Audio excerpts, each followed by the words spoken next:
আজকে মাছ রান্না করব না ভেজে। আর এটা হলো পেঁয়াজের গোড়াটা টিপটাপ করে রান্না করি, সব কিছু এত দাম তো এই জন্য। হ্যালো বিয়াস, আসসালামু আলাইকুম, কেমন আছেন আপনারা সবাই? আলহামদুলিল্লাহ আমি ভালো আছি। পেঁয়াজটা আগে ভেজে নেব। এটা দেখে বুঝতে পারছেন যে এটা পেঁয়াজের কোন সাইডটা, এটা পেঁয়াজ পাতার নিচের কী বলবো এটাকে, গোড়ার অংশটা, এটাকে একটু ভেজে নেব। আজকে সিলভার কাপ মাছ না ভেজে রান্না করবো। পেঁয়াজটা ভাজা হয়ে গেছে, এখন আমি আদা রসুন দিয়ে দিলাম, একটু অল্প করে দিলাম আদা রসুনটা। আগে কিছুক্ষণ ভেজে নেব।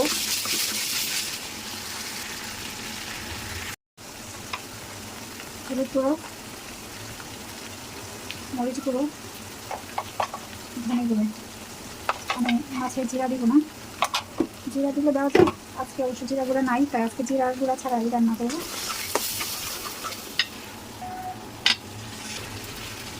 একটু পানি দিয়ে দিলাম,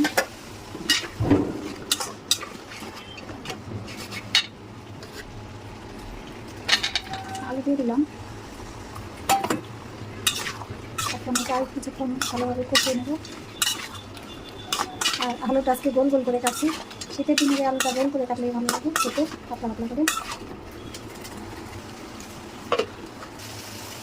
এই যে আলু মশলাগুলো কষানো হয়ে গেছে, এখন মাছগুলো দিয়ে দেব।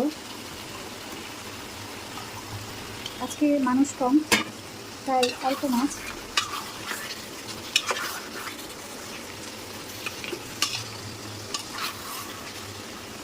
মাছগুলো আগে কষিয়ে উঠাই নিয়ে আজকে আলুটা কষিয়ে একবারে মাছটা দিয়ে দিলাম। মাছের আলু আর মাছ একটু কষানো হয়ে গেলে পানি দিয়ে দিলাম।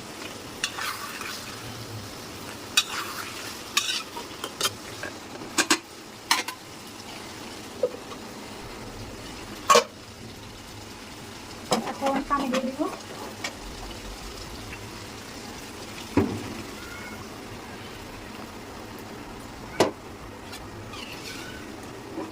বেশি ঝোল রাখবো না, এটা পানিটা একটু শুকিয়ে আসবে।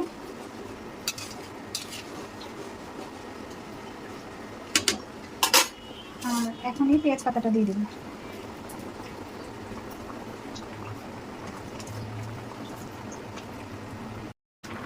তরকারি হয়ে গেছে। এই যে